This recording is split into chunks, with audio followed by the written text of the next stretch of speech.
Robert, thanks for being here. I have been looking forward to this for a couple of days. Thanks for having me. Wow, what a packed crowd. Yeah. It's amazing. And every single one of them an entrepreneur. Where do you get that? Where does that happen? You know what's amazing, Eric, is I was thinking this morning, I came to your conference years and years ago and sat in the audience and listened to some guy, probably some big business guy, thinking, oh my God, one day, that could be me. And it's really remarkable how you can achieve anything in life. It's also remarkable how long it takes. I always thought an overnight success was literally overnight.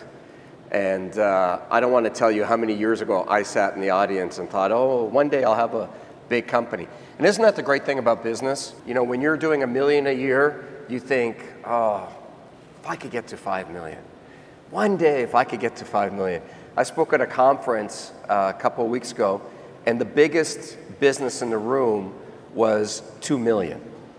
And I asked them, how do you define big? What's your dream? And they were like, 5 million. If I could get to 5 million in sales. And then you get to 5 million and you think, 10 million. If I could get to 10 million. And that's what I love about businesses, it never stops. I mean, our company this year will do close to 150 million, and we're really proud of that, and big pat on the back. But on a global scale with the people we compete with, we're insignificant. So we're like, 250. How did we get to 250? Let's go. Yeah, but the CEOs of those other companies don't get invited to Dancing with the Stars. That's true. You know, I always tell my customers, you know, it's interesting, Tony talked about a brand, and I find that as I talk to a lot of businesses, the ones on the smaller end of the spectrum are worse at marketing and tend to be worse at sales.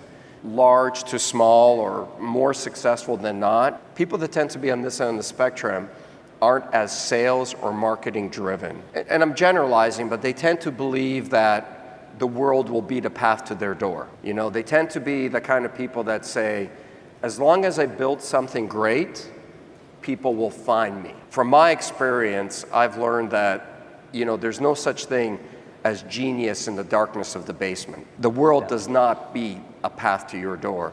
There really is no such thing as a better mousetrap unless you're telling a customer you have a better mousetrap. I mean, you've gone so far. Let's start at the very beginning because it's such a great story. You have such a great story. I'll open it by asking about the creation legend of Robert Herjavec and start with one word, Zbieg. So, Eric, you know, the village I was raised in is called Zbieg, which is a Croatian word, which this is how nice a place it was. It actually is the Croatian word for flee. Because it was a small village that during the wars people would only come to if they were fleeing somewhere else. You know, it's an entire melodramatic story. I'm actually not a first generation immigrant. I actually came to Canada on a boat when I was 8 years old, and the boat was called, to make it even more Hollywoody and melodramatic, the boat was called Cristoforo Colombo. You know, in the whole 9 yards. My dad was in jail multiple times, and last time he got thrown in, he was told if he ever comes back, he's never coming back. And then he grabbed my mom and I, we crossed the border to Italy, one suitcase, landed on a dock. And my mom remembered she had a friend, and we took the train from Halifax to Toronto, lived in their basement for 18 months, and you know, here we are. And so one of the things, you know, people always say, oh, you're the nice shark and you're nice on the show. And I always say, well, you know, it's relative because the other guys are such jerks at times, right? But I am a nice guy until somebody starts complaining to me about how hard they have it. And I have to tell you, nothing pisses me off more than people that complain. Or people that have this feeling that life owes them something. And I kind of really learned that from my dad. I mean, my dad was this really proud guy, and he would say that he was a political prisoner. He wasn't. He was just a young guy who liked to drink and he would go to a bar in a communist country, drink a little too much and say, "Screw communism!" and they throw him in jail. And you know, the normal person would kind of make that connection. Oh, if I stand up in a bar and say, "Screw communism," and go to jail, this isn't a good thing. My dad took it the other way. He was like, "I'll show them." And so the next time he stood up, he said even worse things about communism. Fundamentally, he was a really proud guy, and he hated the idea of building equity or building capital and having to share it with somebody who wasn't working as hard as he was. You know, the thing I learned from my dad is he was okay with having nothing. He was okay with working really hard. He was okay with getting knocked down in life, but he wasn't okay if he created something and was successful that somebody would take it away from him. And that's what he hated about communism. And what I took out of all that is, you know, when we came to Canada, just to get a job, he had to work in a factory and he swept floors and the whole 9 yards. And I'll never forget one time, because it was really hard for me. I grew up in this little village where my grandmother raised me, and I always liked to talk, and so I didn't have to work hard on the farm, and there was pigs and donkeys. It was, you know, it was pretty good as a small kid. And then I come to North America, and I get thrown into a classroom. I don't speak the language. I look funny. We're very poor. I never realized we were poor until I got here. I come home one day and I'm crying because the kids beat me up and they were mean to me. And I'm like, oh my gosh, nobody loves me. Why don't I have any friends? My life sucks. And I'm sitting there complaining to my mom, and my dad walks through the door and he's kind of listening, and he had literally just walked 2 miles from the bus stop after having worked 2 shifts in the factory. And he's listening to this. When I'm done complaining, he looks at me and he says, you know, life doesn't owe you anything. Never complain. All you're owed is an opportunity. And in this country, you have an opportunity. And then he went to sleep so he could wake up the next day and work 2 more shifts. Right. Pretty amazing. So, you know, when you have that as your compass, it's really hard to complain. There are days, like everybody in this room, there are days where I see overbearing difficulty. There are days where I see more no than I see yes. There are days where I see harder things than I see opportunities, but it doesn't last that long. You know, it's not about eliminating that stuff out of your life. It's working through it and keeping going. Because it's really true. This is still the best country in the world to start a business. There is so much opportunity in the world today, especially with the internet, especially with the pace of change, especially with cloud computing. Yes, that's right. And this is a period in which entrepreneurship is a golden profession to have. You get a lot of support. It's the best job in the world to have. And you know, because of shows like Shark Tank, it's kind of become cool to be an entrepreneur, which is crazy when you think about it. I mean, look at the 5 of us. You couldn't have 5 weirder looking people. And in general, people think we're kind of cool. I mean, it just goes to show you how being an entrepreneur is really in the American psyche today. Take me through the transition from, you know, a lonely Croatian kid finding his way in Canada to the head of the Herjavec Group. Where did you get the idea for it? And how did you get started? You know, Eric, we have this argument on the show all the time. When I first started doing the show and Mark came on, I really didn't get along. Mark is very, Cuban is very pushy. Mark is about Mark, and I don't mean that in a mean way, but he's very aggressive and he's all in your face all the time. A few years later, you know, I really like him. I mean, he's a great guy, but he's different than I am. I'm really not that pushy. And so we have this argument where he has this famous story when he was 12 years old. He was selling mustard packets to kids, and you know, and he knew he was going to be a billionaire when he got older. You know, when I was 12 years old, I didn't know I wanted to be a billionaire. I didn't know I wanted to be a millionaire. I didn't know anything. I just didn't want to be poor. You just got to have a vision of where you want to go. And for me, it wasn't so much about starting a business It wasn't about making money. I just didn't want to live like I lived. And the only reason I ever started my own company was because I got fired.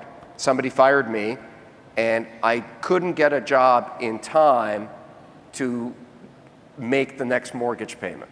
So I had a product, I sold it, and it worked.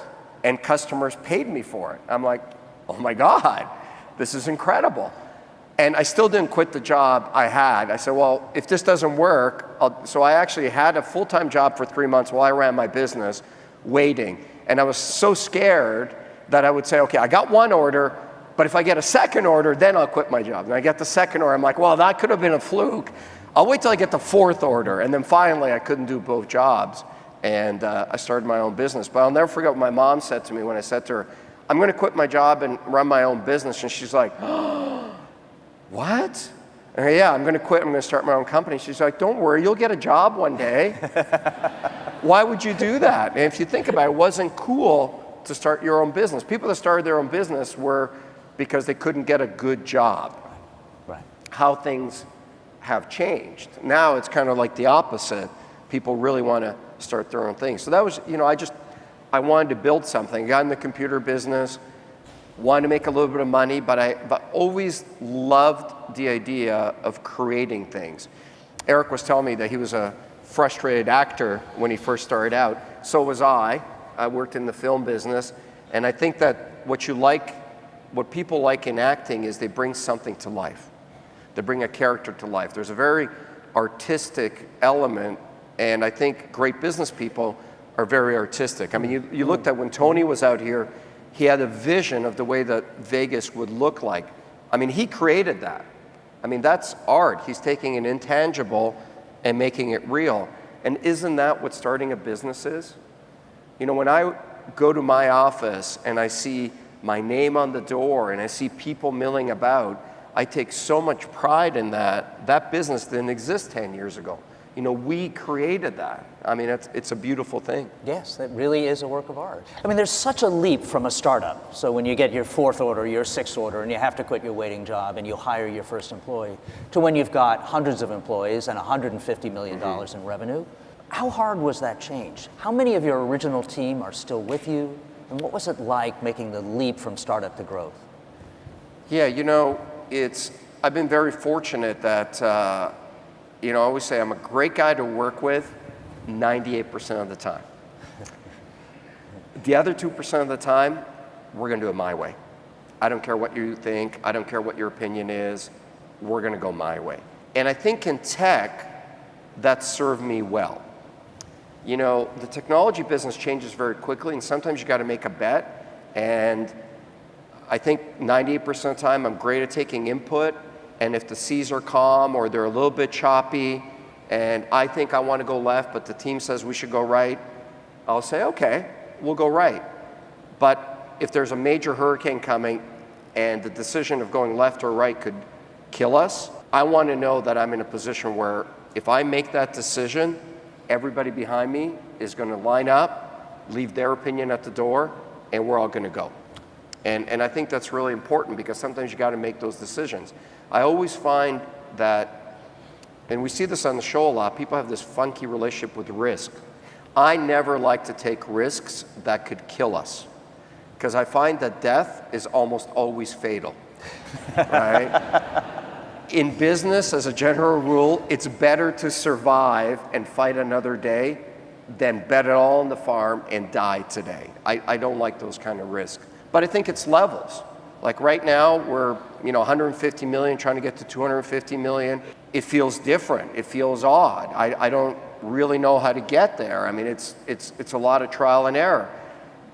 But honestly, going from 500,000 to a million was really hard. Getting to 5 million was really hard. And that's one of the reasons I always read Inc., by the way. Oh, glad to hear it. And what I love about Inc. is it's another thing I see on the spectrum of companies that are really successful and not so successful. People that are really successful have no problem making themselves and the team accountable. What I loved about Inc. is whenever the Inc. 500 would come out, I would go right to the top and I say, what rate did they grow at? And why am I not growing at that rate? And now look at the bottom and say, what do I need to do just to get on the list? But you got to put yourself out there. It's about having real goals, accountable goals. I bought a number of small businesses, and one of the questions I ask people when they have a small business, I say, tell me about your forecast for next year. From my experience, great businesses have a great answer to that. They can tell me the revenue, they can tell me the targets. It's not that they're going to get there, but they have a milestone. You know, they have a vision. We want to go there. Crappy businesses tend to say, you know, we're going to do the best we can. And I'm like, what the hell does that mean? Like, it's kind of like when I ask people when they have a small business, say, how do you find customers? And they say, referral, you know, word of mouth. And I'm always like, really? How do you scale that? How do you scale a process that's based on word of mouth? And so it's just different levels. Well, let me ask you this question, I think, which is kind of the milestone that you reach when your company is successful. What was the moment when you realized, you know what? This is going to work. I'm going to be able to build this. Yeah, that's a great question. I've never felt like that. I've never honestly felt, oh, we got this, baby. I've never felt like, oh, yeah. Have you ever seen the play Annie? I mean, for obvious reasons, I'm really into musicals lately. And I went to see the musical Annie, and there's a song in there called Easy Street, right? And they're like, if we just do this, you know, they're going to kidnap Annie, and if they do, they're going to get all this money, and they're going to be on Easy Street. People ask me that question, and when was that turning point that you knew you'd made it, or your company was going to make it, you know, that Easy Street? And I'm like, wow, I've never, like even now, I think I can tell you the 10 reasons that could kill us. Like I can tell you the 10 things we got to work on right now. I never feel that status quo is a guarantee for success. I never feel that big guarantees you're going to be successful or guarantees you're going to fail, especially in this day and age. Just because you're a big company doesn't mean a small company isn't going to take you out, and vice versa. You know, a lot of small companies say, oh, I'm going to beat this big company because I'm more nimble and I can react faster. I'm like, never underestimate the power of the enemy. Never underestimate somebody's willingness to go. There's a great quote, and I have to give Mark Cuban credit for this because there was a speech one time and I used the quote and I didn't credit him. One of his people was in the audience, and sure enough, 2 days later, he calls me and goes, hey, what the hell? So it's his quote, and then I put it in granite and I have it above my desk in my office, and it says, every day somebody wakes up with the sole intention of kicking your ass. And when you're small, you live by those words. When you're small, it's like a rally cry. You're like, hoorah, let's bring it on. I mean, when you're small and there's you and maybe a couple of people and you're in your house and you see nothing but obstacles, it's so exciting. You're like, ah, you want to compete. You're like, bring it on. And then you get a little bigger and your car gets nicer, or your quality of clothes gets nicer and you have a nicer house and a couple of kids. And all of a sudden you're like, this is pretty good. I wish it just kind of stayed like this. And the minute you think that, there's the younger version of you starting in their house saying, I am gonna kick her ass. And that's business. Business is not today. Business is a never-ending cycle of evolution. What's great today isn't great tomorrow. What's crap today could become great tomorrow. And that's the thing you see on Shark Tank. People always, what do you invest in? What kind of businesses? After 7 years, we invest in the entrepreneur. A great entrepreneur can take a crappy product and make it good. A crappy entrepreneur can take a great product and run it into the ground. And so across the board, the most successful investments we've all made were the ones where we have somebody great at the leadership position. In your own company, how do you instill that sense of urgency that you were just talking about? How do you get everybody to buy into the notion that there's someone out there who's willing to kick their ass? We yell at people a lot. We beat them. I read a great quote a long time ago that says, you can never take the DNA of the founder out of the company. And I think it always comes down to you. Show me a successful small business, and I'll show you an entrepreneur that's got their shit together. Show me a small business that's in trouble, typically, and I'll show you an entrepreneur that's got personal challenges. You cannot change a small business unless you're on the ball. You can do it for a period of time, but if you're drifting and you don't know what you're doing and you don't have a clear goal, it's really hard to change that.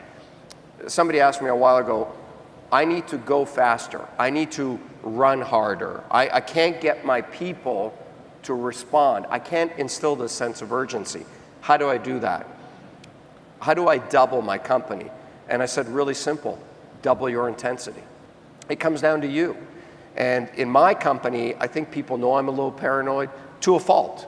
I mean, the thing you learn as your company gets bigger is you can't always make knee-jerk reactions. It's okay with your leadership team because they get used to you, but in general, when you have hundreds of employees, that whiplash is painful to some people. So there are times in my company where I say, it's probably good for me not to go to work today, because I tend to work by a sense of urgency. So when something's going wrong, you want me on your team. When things are really bad and it looks like tomorrow's not going to come, you want me on your team. I am great at adversity. On the flip side, I'm not great when there's clear, smooth waters, because I tend to create adversity that doesn't really exist. And so I have a great team of people who have learned to calm me down, and in a very nice way basically say, get out of here, I got it. And so you got to trust your team. But it's challenges, it's having clear goals, and it's instilling accountability. You know, for us, we had a great year last year, but we didn't grow top line by the rate that we wanted to. And you always fix the things you focus on. So if you're not focused on top line revenue growth, you're not going to fix it. Nothing in business fixes itself magically. How has success changed you as a business leader and as a guy? I actually don't think I'm that successful. You know, for me, it's a constant thing. But, you know, having a little bit of money is good, right? I mean, and it's not that it's great or fixes everything, but the reality is in North America, if you don't make a certain amount of money, you can't take care of the people that you love and you can't have a certain standard of living. I mean, that's just reality.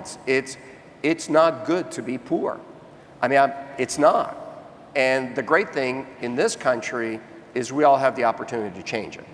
Is it easy? No, it's super hard, but you can do it. I mean, you absolutely can. The funny thing about being on Shark Tank is it's kind of actually kind of helped our business in some ways and maybe not in others, but it's kind of given us a stature of celebrity, which is kind of fun sometimes and interesting.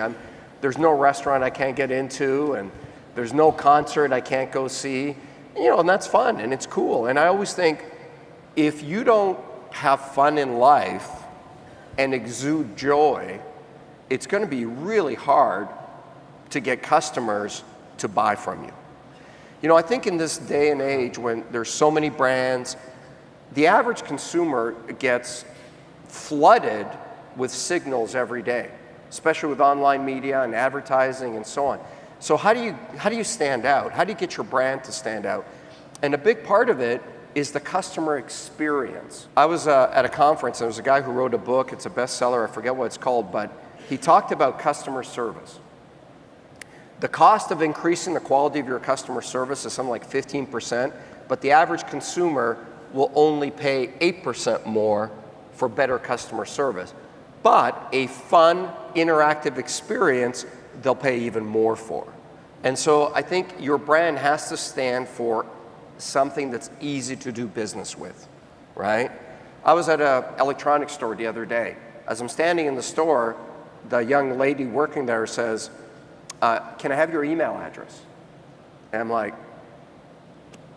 no. And she was like, because you can tell it's in a manual somewhere. She's supposed to get my name, email address. And I'm thinking, as a consumer, how does that help me? Why do I have to take longer at the checkout to give you all that personal information? I just want to buy speakers. That's all I want. Why can I go to an Apple store and they can check me out right there and then email me the receipt? Because, I never look at the receipt again. I mean, I love that. I love when people say, do you want us to email you the receipt? And I'm like, no, because I'm never going to look at it. That's me. Why do I have to go to a store where I have to go to a checkout? Why do I have to line up? Why isn't the world all about me? But you know what? That's how your customer thinks. The customer doesn't really care about you. The customer doesn't care if you're having problems today. The customer doesn't care about your personal life. The customer doesn't care what kind of a back-end interface you're using. The customer doesn't care if you're upgrading your website. All the customer cares about is me. How are you going to make my life better? And if you can make it better, more interactive, more pleasant to deal with, then the next guy, I'll give you my business. Let's talk about Shark Tank. Yep. All right, I want to talk about the people in it. Is that the real Kevin O'Leary? It's interesting. The way to make a lot of money in TV, by the way, is not to be on-air talent very loosely, rabbit ears. It's actually to own the format. So Shark Tank is owned by Sony, and it comes from a show called Golden Dragon, which started in Japan 25 years ago. So the show runs all over the world. It's called Dragon's Den. In most countries it runs in. In the US, Mark Burnett thought that Dragon's Den was a stupid name. He was sitting down with the guys from Sony, and he was saying, why do you guys call it Dragon's Den? And they were like, dragons, grrr. Mean, breathing fire, ah. And Mark's like, it's stupid. Americans are never going to go for that. We're going to call it Shark Tank. And I love that name. It's such a visceral Shark Tank. But what people don't realize, and a lot of our customers, a lot of my customers now, we have a big company, we compete against IBM and big people. They're like, oh, it's cool you're on TV, but you're probably not involved with the business. We film 17 days a year. We're the highest bought show on network television. I think ABC is going to buy 35 episodes this year, or 34. We film 17 days. To give you an idea, Dancing with the Stars is 10 episodes. I was on that show 75 days in a row. I rehearsed 6 hours a day, every single day, and we filmed all of that. Mind you, I got to dance with Kim. On Shark Tank, I have to hang out with Kevin all day, so it's, it's not the same.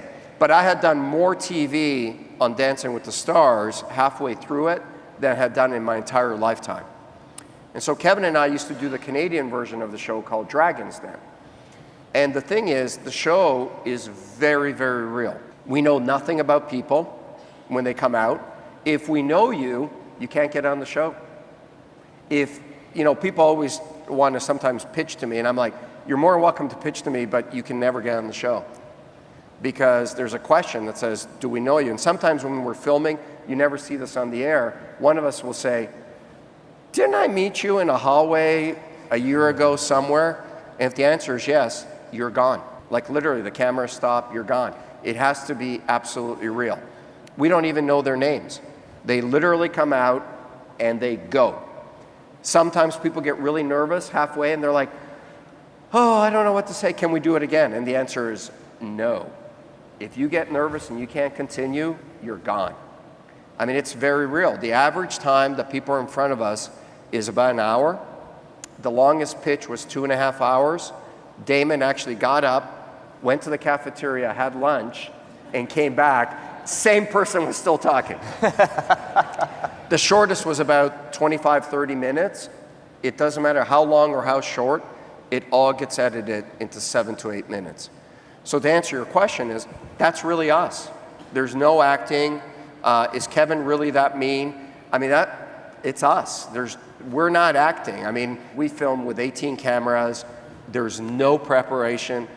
We just talk, like literally. And that was the hard thing about doing a show like Dancing with the Stars, is where you actually have to do something at a certain time to a very specific routine.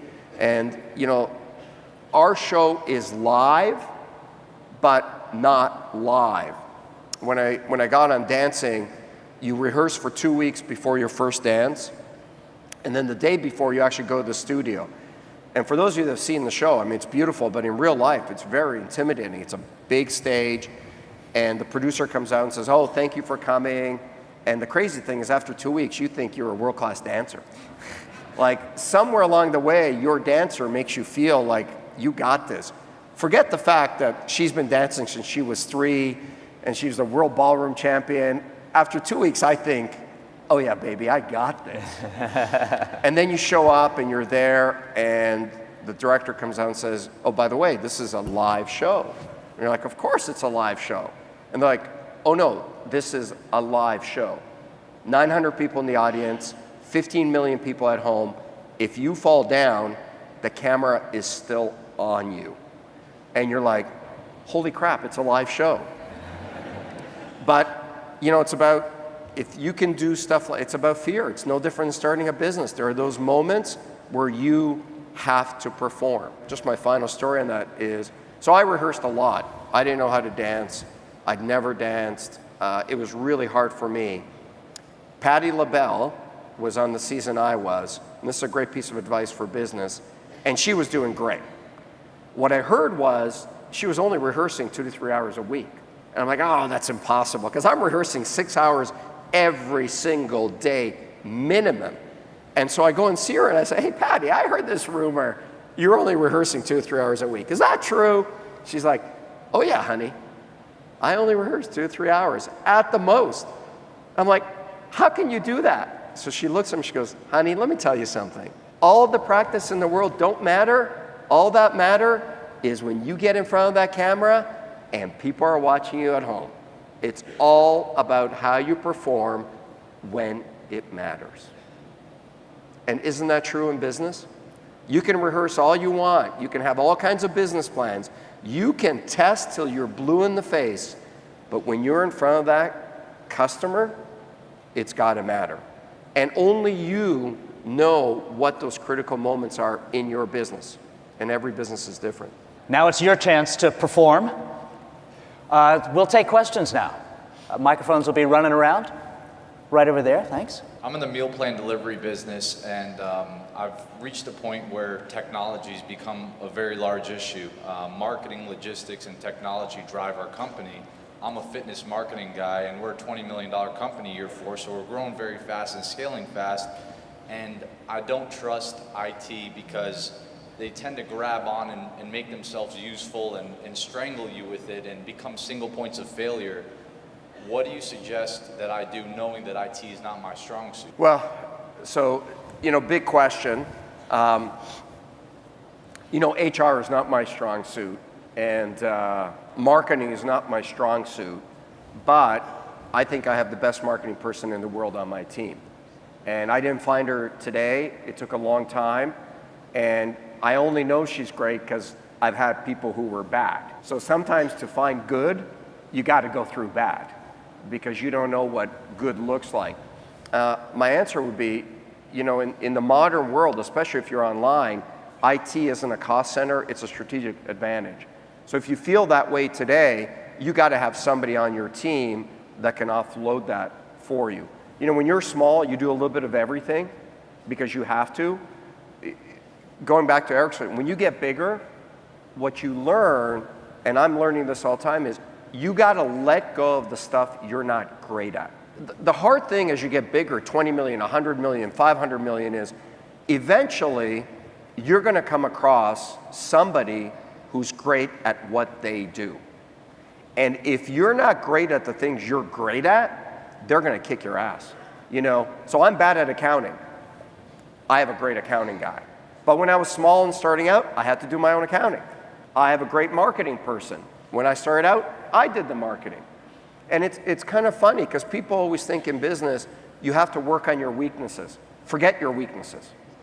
Forget your weaknesses. You cannot change your weaknesses to the point to compete on a global scale because you're going to come across somebody like me.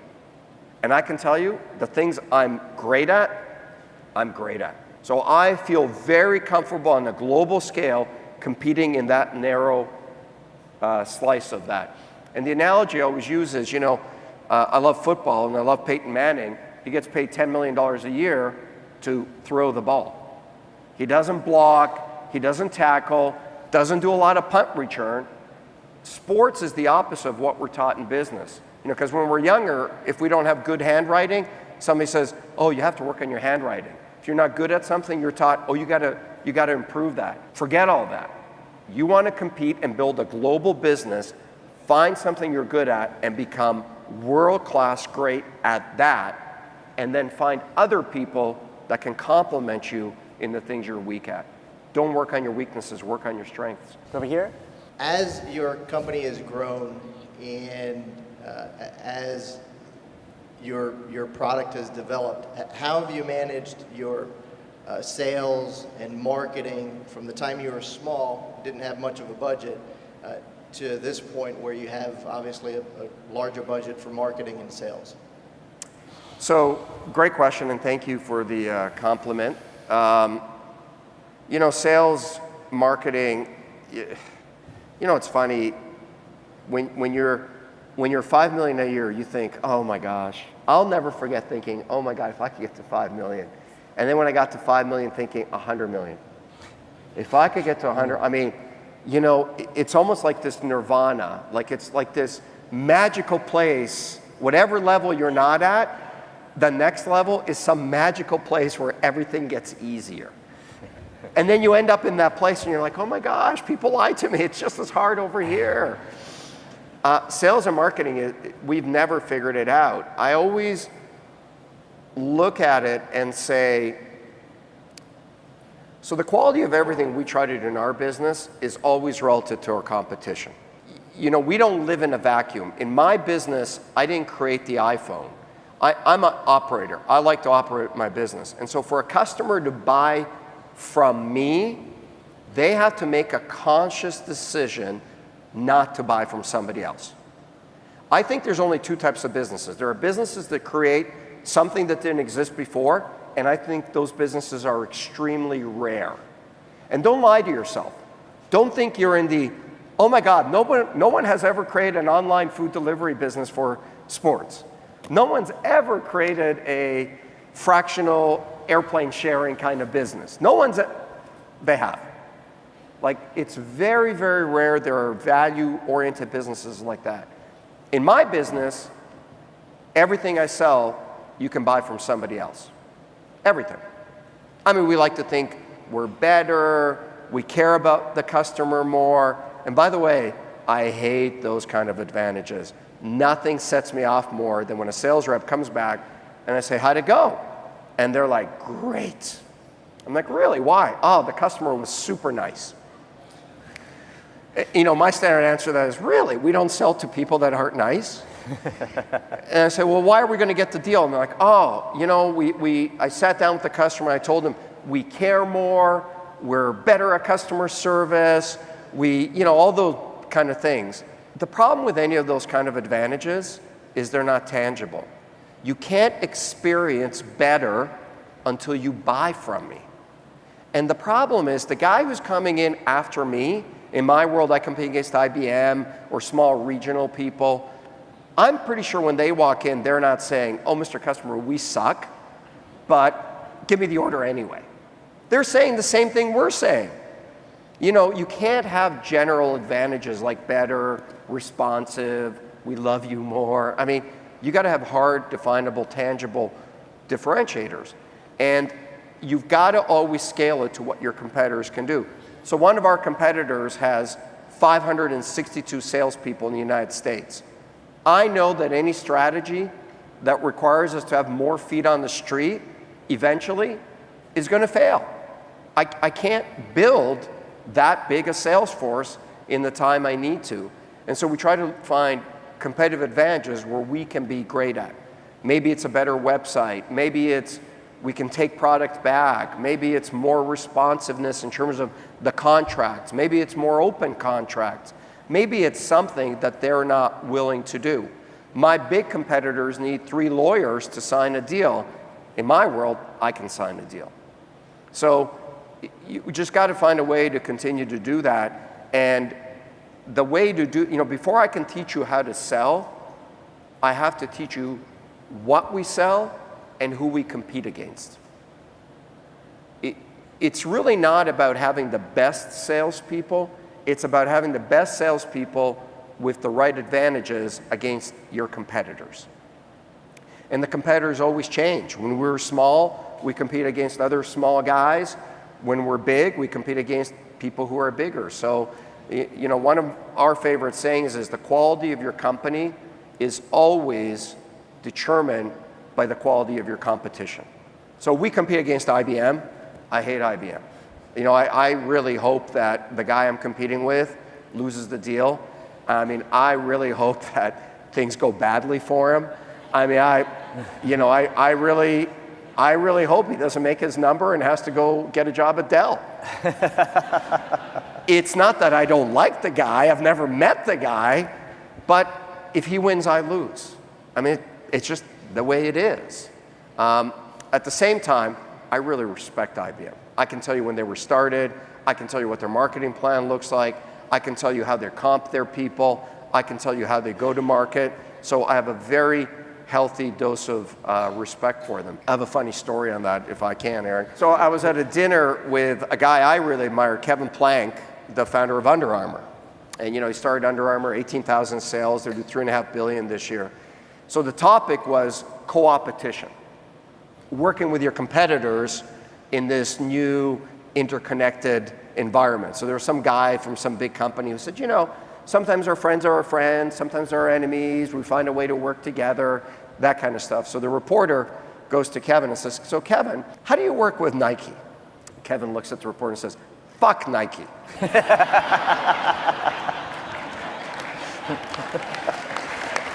And he says,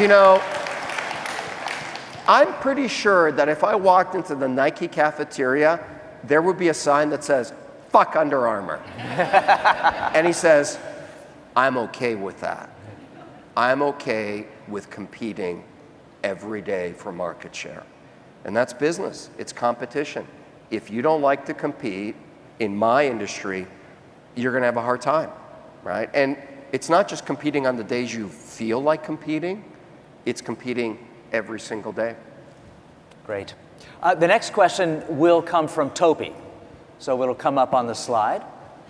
You see that if and when one decides to sell their small business, what advice would you give? What cautions and risks should you be aware of? It's a great question. So, and by the way, this question never goes away. I just went through this a few months ago. I thought about selling my business. And I went through the same thing. And, we all do this. I actually sat down with Mark and said, Mark, what do you think? Should I sell my business? What's your opinion? I always like to ask people's opinion. Doesn't mean I'm going to listen to them, but I think everybody's got a different perspective. As a general rule, here's what I've found has worked for me. Rule number 1, if the amount of money you're going to get is going to change your life, then you should seriously think about selling your business. I had my first company. I loved my first company. It was like my baby. I loved it. I lived it. I breathed it. AT&T came along and offered me so much money that it was going to fundamentally change my life. I was never going to have to think about what my kids were going to eat, where they were going to go to school, what kind of a house they were going to live in. I made the decision to sell my business. It was that simple. That amount of money changed my life forever. So that's number 1. Number 2 is, if you don't believe there's future value and growth in your business, then you should sell. If you're not into it, you think that the market's declining, then you should sell it. And then number 3 is, everything has a price. You didn't start this business as a hobby, hopefully. You started this business in order to make a profit and build equity. I used to work for Warren Avis, the guy who started Avis Rent-A-Car. I'll never forget what he said to me. As an entrepreneur, your only payback is your equity. Never look at your paycheck, always look at your equity. Because if you want to make a lot of money, you cannot make a paycheck on the way to wealth. You can only do it through equity. You're building something that has a value. Is it the right time to cash out? Have you maximized that equity? I decided not to sell my business a few months ago because I looked at the amount of money I would have gotten, and I feel in 3 years, we can quadruple the value of our current business. First thing I look at is the market I'm in growing? Is my business growing? Is there something catastrophic that could affect us and hurt us? I didn't see any of those things. I love what I'm doing, and we decided to keep going. Folks, we have time for just one more question. Please, right there. My question is, what strategy do you use when you're hiring to find people that will work as hard as you do? What are you looking for? So the strategy is what quality... The question was a question about strategy around hiring. Yeah. How do I find people that are willing to work as hard as we work? Hiring is a mysterious, magical land. You never get it right. I mean, if it was easy and you could follow a formula, you know, here's how funny business is. I just went through this whole speech with my team. I said, look, we got to stop hiring people on gut feel. We got to qualify them. We got to go through their references. Like, we're getting way too much turnover. We got to do a better job of this. We need a process. A week later, I'm sitting in an interview with a lady. 5 minutes in, I'm like, you're hired. You know, so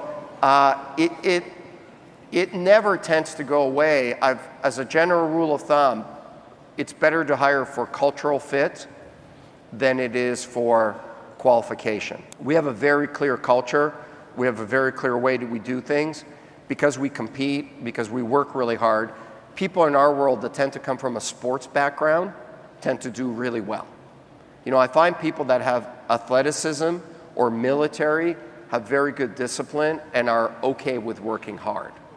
So in our world, we tend to have a lot of athletes.